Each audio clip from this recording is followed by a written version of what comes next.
श्री शिवाय नमस्तुभ्यम। मैं हूँ वामिका और आप सभी का हमारे चैनल आध्यात्मिक सागर में हार्दिक स्वागत है। भगवान भोलेनाथ और माता पार्वती की कृपा आप और आपके पूरे परिवार पर सदा बनी रहे। आज आप सुनेंगे शिव महापुराण की ये कथा, जिसमें भगवान शिव का अंधक को अपने त्रिशूल में पिरोना और नंदीश्वर द्वारा शुक्राचार्य का अपहरण और भगवान शिव के द्वारा उनके निगलने का वर्णन है। सनत कुमार जी कहते हैं, मुनिवर, एक समय हिरण्याक्ष का पुत्र अंधक अपने भाइयों के साथ विहार में संलग्न था।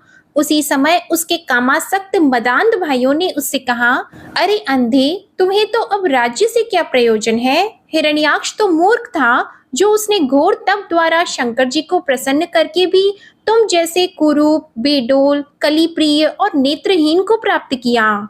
ऐसे तुम राज्य के भागी तो हो नहीं सकते, क्योंकि भला तुम ही विचार करो कि कहीं दूसरे से उत्पन्न हुआ पुत्र भी राज्य पाता है। सच पूछो तो निश्चय ही इस राज्य के भागी हम ही लोग हैं। सनत कुमार जी कहते हैं, मुने, उन लोगों की वह बात सुनकर अंधक दीन हो गया। फिर उसने स्वयं ही बुद्धिपूर्वक विचार करके तरह तरह की बातों से उन्हें शांत किया और रात के समय वह निर्जन वन में चला गया। वहां उसने हजारों वर्षों तक घोर तप करके अपने शरीर को सुखा डाला और अंत में उस शरीर को अग्नि में होम देना चाहा। तब ब्रह्मा जी ने उसे वैसा करने से रोककर कहा, दानव, अब तू वर मांग ले। सारे संसार में जिस दुर्लभ वस्तु को प्राप्त करने की तेरी अभिलाषा हो, उसे तू मुझसे ले ले। पद्मयोनि ब्रह्मा के वचन को सुनकर वह दैत्य दीनता एवं नम्रता पूर्वक कहने लगा, भगवन, जिन निष्ठुरों ने मेरा राज्य छीन लिया है, वे सब दैत्य आदि मेरे भृत्य हो जाएं। मुझ अंधे को दिव्य चक्षु प्राप्त हो जाए। इंद्र आदि देवता मुझे कर दिया करें और देवता, दैत्य, गंधर्व, यक्ष, नाग, मनुष्य, दैत्यों के शत्रु नारायण, सर्वमय शंकर तथा अन्य अन्य किन्हीं भी प्राणियों से मेरी मृत्यु न हो। उसके उस अत्यंत दारुण वचन को सुनकर ब्रह्मा जी सशंकित हो उठे और उससे बोले। ब्रह्मा जी ने कहा, दैत्येंद्र, ये सारी बातें तो हो जाएंगी, किंतु तू अपने विनाश का कोई कारण भी तो स्वीकार कर ले, क्योंकि जगत में कोई ऐसा प्राणी न हुआ है और न आगे होगा जो काल के गाल में न गया हो। फिर तुझ जैसे सत्पुरुषों को तो अत्यंत लंबे जीवन का विचार त्याग ही देना चाहिए। ब्रह्मा के इस अनुनय भरे वचन को सुनकर वह दैत्य पुनः बोला। अंधक ने कहा, प्रभु, तीनों कालों में जो उत्तम, मध्यम और नीच नारियां होती हैं, उन्हीं नारियों में कोई रत्नभूता नारी मेरी भी जननी होगी। वह मनुष्य लोक के लिए दुर्लभ तथा शरीर, मन और वचन से भी अगम्य है। उसमें राक्षस भाव के कारण जब मेरी काम भावना उत्पन्न हो जाए, तभी मेरा नाश हो। उसकी बात सुनकर स्वयंभू भगवान ब्रह्मा को महान आश्चर्य हुआ। वे शंकर जी के चरण कमलों का स्मरण करने लगे। तब शंभू की आज्ञा पाकर वे उस अंधक से बोले। ब्रह्मा जी ने कहा, दैत्यवर, तू जो कुछ चाहता है, तेरे वे सभी सकाम वचन पूर्ण होंगे। दैत्येंद्र, अब तू उठ, अपना अभीष्ट प्राप्त कर और सदा वीरों के साथ युद्ध करता रहे। मुनीश, हिरण्याक्ष पुत्र अंधक के शरीर में नसें और हड्डियां ही शेष रह गई थी। वह ब्रह्मा के ऐसे वचन को सुनकर शीघ्र ही भक्ति पूर्वक उन लोकेश्वर के चरणों में लौट गया और इस प्रकार बोला। अंधक ने कहा, विभो, जब मेरे शरीर में नसें और हड्डियां मात्र ही शेष रह गई हैं, तब भला इस देह से शत्रु सेना में प्रवेश करके मैं कैसे युद्ध कर सकूंगा। अतः अब आप अपने पवित्र हाथ से मेरा स्पर्श करके इस शरीर को मांसल बना दीजिए। सनत कुमार जी कहते हैं, महर्षि, अंधक की प्रार्थना सुनकर ब्रह्मा जी ने अपने हाथ से उसके शरीर का स्पर्श किया और फिर वे मुनिगणों तथा सिद्ध समूहों से भली भांति पूजित होकर देवताओं के साथ अपने धाम को चले गए। ब्रह्मा के स्पर्श करते ही उस दैत्यराज का शरीर भरा पूरा हो गया, जिससे उसमें बल का संचार हो आया और नेत्रों के प्राप्त हो जाने से वह सुंदर दिखने लगा। तब उसने प्रसन्नता पूर्वक अपने नगर में प्रवेश किया। उस समय प्रहलाद आदि श्रेष्ठ दानवों ने जब उसे वरदान प्राप्त करके आया हुआ जाना, तब वे सारा राज्य उसे समर्पित करके उसके वशवर्ती भृत्य हो गए। फिर अंधक सेना और भृत्य वर्ग को साथ ले जाने स्वर्ग को जीतने के लिए गया। वहां संग्राम में समस्त देवताओं को पराजित करके उसने वज्रधारी इंद्र को अपना करद बना लिया। उसने यत्र तत्र बहुत सी लड़ाइयां लड़कर नागों, सुपर्णों, श्रेष्ठ राक्षसों, गंधर्वों, यक्षों, मनुष्यों, बड़े बड़े पर्वतों, वृक्षों और सिंह आदि समस्त चौपायों को भी जीत लिया। यहाँ तक कि उसने चराचर त्रिलोकी को अपने वश में कर लिया। तदंतर वह रसातल में, भूतल पर तथा स्वर्ग में जितनी सुंदर रूप वाली नारियां थी, उनमें से हजारों को जो अत्यंत दर्शनीय तथा अपने अनुकूल थी, साथ लेकर विभिन्न पर्वतों पर तथा नदियों के रमणीय तटों पर विहार करने लगा। दैत्यराज अंधक सदा दुष्टों का ही संग करता था। उसकी बुद्धि मद से अंधी हो गई थी, जिससे उस मूढ़ को इसका कुछ भी ज्ञान नहीं रह गया कि परलोक में आत्मा को सुख देने वाला भी कोई कर्म करना चाहिए। इस प्रकार वह महामनस्वी दैत्य उन्मत्त होकर और अपने सारे प्रधान प्रधान पुत्रों को कुतर्कवाद से पराजित करके दैत्यों सहित संपूर्ण वैदिक धर्मों का विनाश करता हुआ विचरण करने लगा। वह धन के मद से अभिभूत होकर वेद, देवता, ब्राह्मण और गुरु आदि किसी को भी नहीं मानता था। प्रारब्धवश उसकी आयु समाप्त हो चुकी थी। इसी से वह स्वेच्छाचार में प्रवृत्त होकर व्यर्थ में ही अपनी आयु के शेष दिन गंवाता हुआ रमण कर रहा था। उस दानव श्रेष्ठ के 3 मंत्री थे, जिनका नाम था दुर्योधन, वैधस और हस्ती। एक समय उन तीनों ने उस पर्वत के किसी रमणीय स्थान पर एक परम रूपवती नारी को देखा। उसे देखकर वे शीघ्रगामी श्रेष्ठ दैत्य हर्षमग्न होकर तुरंत ही महादैत्यपति वीरवर अंधक के पास पहुंचे और बड़े प्रेम से उस देखी हुई घटना का वर्णन करने लगे। मंत्रियों ने कहा, दैत्येंद्र, यहाँ एक गुफा के भीतर हमने एक मुनि को देखा है। ध्यानस्थ होने के कारण उसके नेत्र बंद हैं।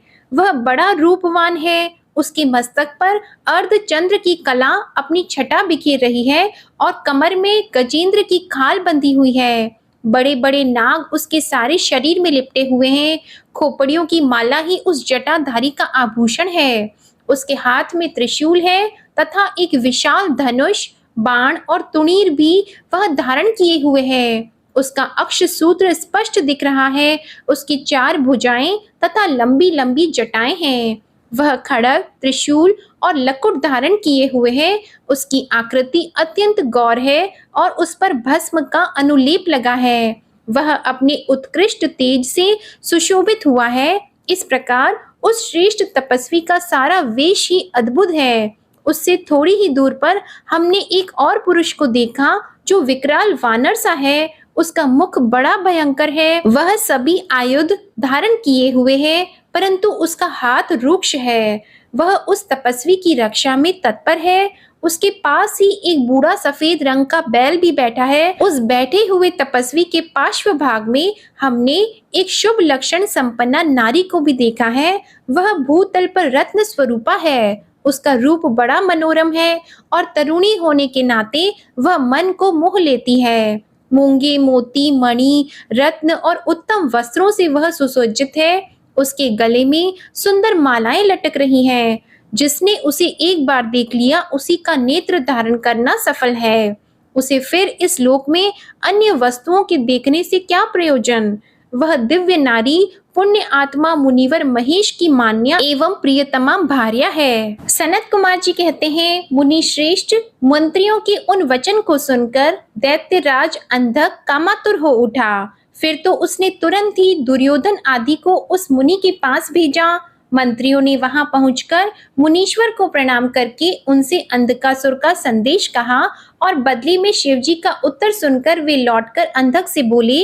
मंत्रियों ने कहा, राजन, आप तो संपूर्ण दैत्यों के स्वामी हैं, फिर भी उस महान पराक्रमी वीरवर तपस्वी मुनि ने अपनी बुद्धि से त्रिलोकी को तृणा के समान समझकर हंसते हुए आपके लिए ऐसी बात कही है। उस निशाचर का शौर्य और धैर्य अस्थिर है। वह दानव, कृपण, सत्वहीन, क्रूर, कृतघ्न और सदा ही पाप कर्म करने वाला है। क्या उसे सूर्यपुत्र यम का भय नहीं है? कहाँ तो मैं, मेरे दारुण शस्त्र और मृत्यु को भी संत्रस्त कर देने वाला युद्ध, और कहाँ वह वानर का सा मुख वाला डरपोक निशाचर जिसके सारे अंग बुढ़ापे से जर्जर हो गए हैं। कहाँ मेरा यह स्वरूप और कहाँ तेरी मंदभाग्यता। तेरी सेना भी तो नहीं के बराबर ही है।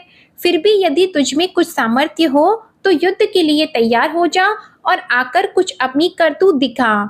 मेरे पास तुझ जैसे पापियों का विनाश करने वाला वज्र सरीखा भयंकर शस्त्र है, और तेरा शरीर तो कमल के समान कोमल है। ऐसी दशा में विचार करके तुझे जो रुचिकर प्रतीत हो वह कर। सनत कुमार जी कहते हैं, मुनिवर, मंत्रियों की बात सुनकर माता पार्वती पर मोहित हुआ वह कामांध राक्षस विशाल सेना लेकर चल दिया और वहां पहुंचकर नंदीश्वर से युद्ध करने लगा। बड़ा भयानक युद्ध हुआ। उस समय युद्ध स्थल में चर्बी, मांस और रक्त की कीच मच गई। वहां सिर कटे हुए धड़ नाच रहे थे और कच्चा मांस खाने वाले जानवर चारों ओर व्याप्त हो गए थे, जिससे वह बड़ा भयंकर लग रहा था। थोड़ी ही देर में दैत्य भाग खड़े हुए।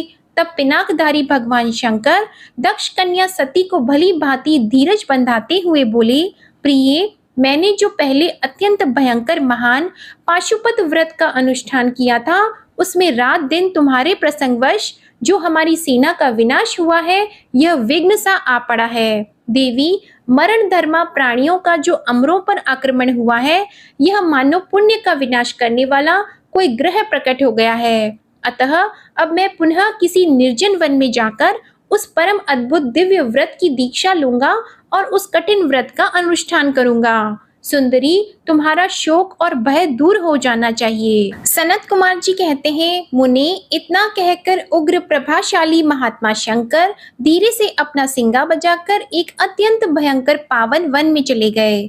वहां 1000 वर्षों के लिए पाशुपत व्रत के अनुष्ठान में तत्पर हो गए। इस व्रत का निभाना देवों और असुरों की शक्ति के बाहर है। इधर शील गुण से संपन्न पतिव्रता देवी पार्वती मंदराचल पर ही रहकर शिवजी के आगमन की प्रतीक्षा करती रहती थी। यद्यपि पुत्र स्थानीय वीरगण उनकी सुरक्षा में तत्पर थे, तथापि उस गुहा के बाहर अकेली रहने के कारण वे सदा भयभीत रहती थीं, जिससे उन्हें बड़ा दुख होता था। इसी बीच वरदान के प्रभाव से उन्मत्त हुआ वह दैत्य अंधक, जिसका धैर्य कामदेव के बाणों से छिन्न भिन्न हो गया था, अपने मुख्य योद्धाओं को साथ लेकर पुनः उस गुफा पर चढ़ आया। वहां सैनिकों सहित उसने वीरक गण के साथ अत्यंत अद्भुत युद्ध किया। उस समय सभी वीरों ने अन्न, जल और नींद का परित्याग कर दिया था। इस प्रकार वह युद्ध लगातार 505 दिन तक चलता रहा।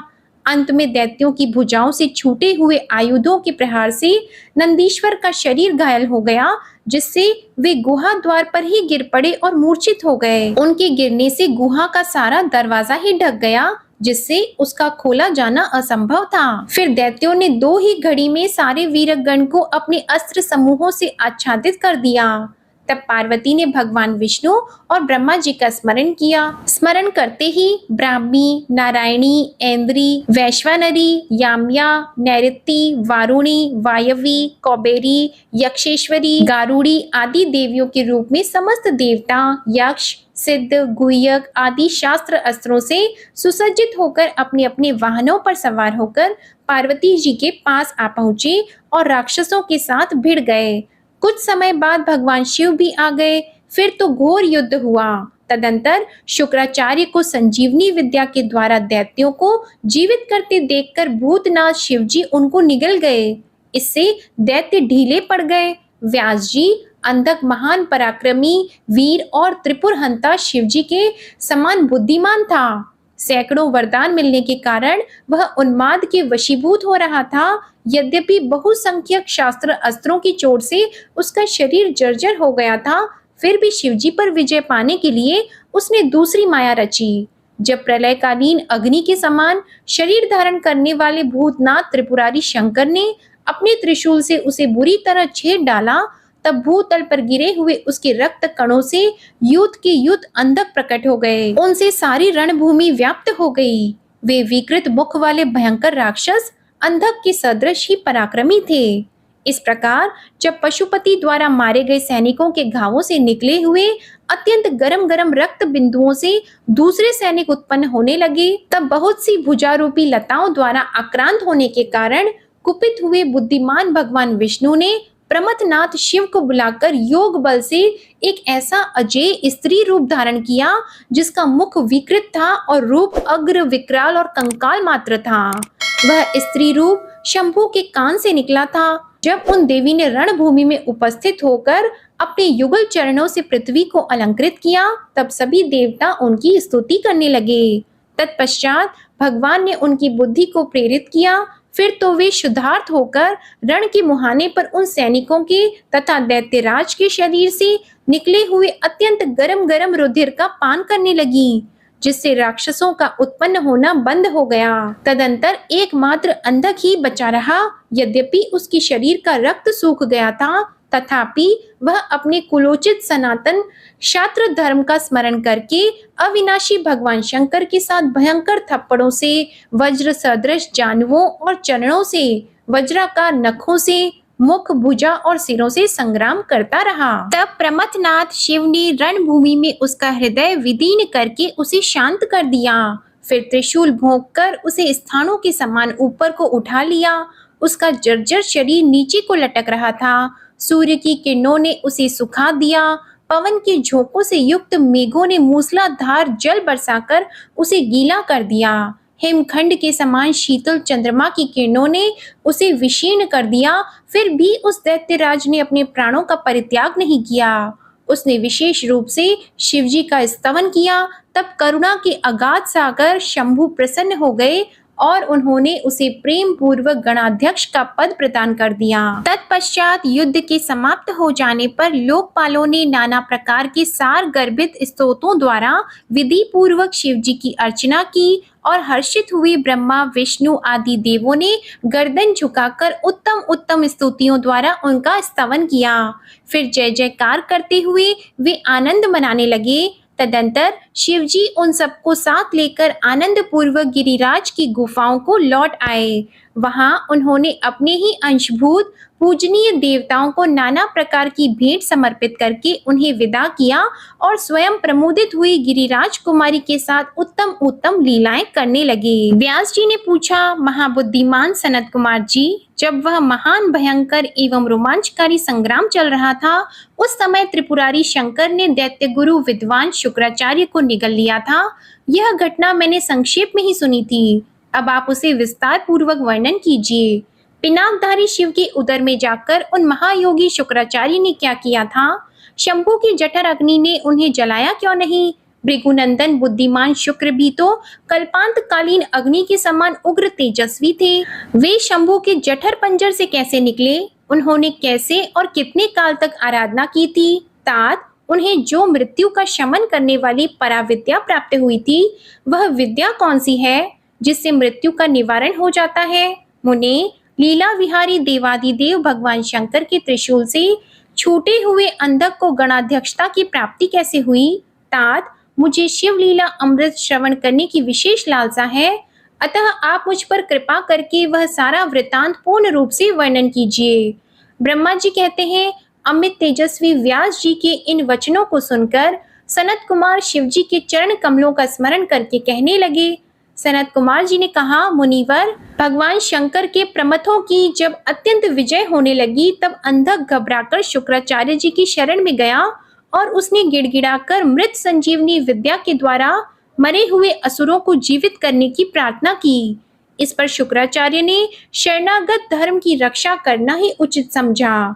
फिर तो वे युद्ध स्थल में गए और आदर पूर्वक विद्या के स्वामी शंकर का स्मरण करके एक एक दैत्य पर मृत संजीवनी विद्या का प्रयोग करने लगे। उस विद्या का प्रयोग होते ही वे सभी दैत्य दानव वीर एक साथ ही हथियार लिए हुए इस प्रकार उठ खड़े हुए मानो सभी सोकर उठे हों। जैसे पूर्णतया अभ्यस्त किया हुआ वेद समर भूमि में बादल और श्रद्धा पूर्वक ब्राह्मणों को दिया हुआ धन आपत्ति के समय तुरंत प्रकट हो जाता है, उसी प्रकार वे उठकर खड़े हुए। शुक्राचार्य के संजीवनी प्रयोग से जब बड़े बड़े दानव जीवित होकर प्रमथों को बुरी तरह मारने लगे, तब प्रमथों ने जाकर भगवान शिव को यह समाचार सुनाया। तब शिव जी ने कहा, नंदन, तुम अभी तुरंत ही जाओ और दैत्यों के बीच से द्विज श्रेष्ठ शुक्राचार्य को उसी प्रकार उठा लाओ जैसे बाज लवा को उठा ले जाता है। सनत कुमार जी कहते हैं, महर्षि, वृषभ ध्वज के यों कहने पर नंदी सांड के समान बड़े जोर से गरजे और तुरंत ही सेना को लांघकर उस स्थान पर जा पहुंचे जहां भृगु वंश के दीपक शुक्राचार्य विराजमान थे। वहां समस्त दैत्य हाथों में पाश, खड़ग, वृक्ष, पत्थर और पर्वत खंड लिए हुए उनकी रक्षा कर रहे थे। यह देखकर बलशाली नंदी ने उन दैत्यों को विक्षुब्ध करके शुक्राचार्य का उसी प्रकार अपहरण कर लिया जैसे शरभ हाथी को उठा ले जाता है। महाबली नंदी द्वारा पकड़े जाने पर शुक्राचार्य के वस्त्र खिसक गए, उनके आभूषण गिरने लगे और केश खुल गए।